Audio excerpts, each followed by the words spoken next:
Well, right now the battle over those so-called puppy mills is front and center in the East County. 10 News reporter Steve Fiorina is live in Santee, which could become the 5th city in the county to ban selling dogs from breeders. Steve?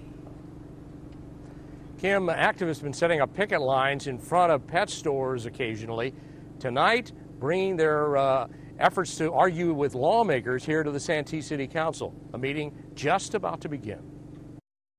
This hot-button issue has moved to East County. Protesters hoping to convince the Santee City Council to ban sales of dogs, cats, and rabbits provided by commercial breeders. A puppy mill is a commercial breeding facility that puts profit above the health and welfare of animals. She told of dogs growing up in cages, what she called horrific conditions. There can be hundreds and hundreds of these dogs in these facilities, and it's extreme animal cruelty, and it's legal.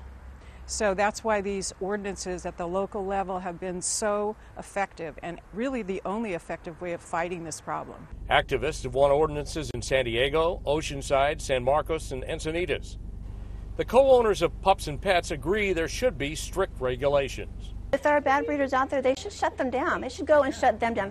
We are doing everything right. We follow every state and local regulation. We are inspected by animal control and the Humane Society on a regular basis. The activists have frequently singled out large suppliers. We do use hunt.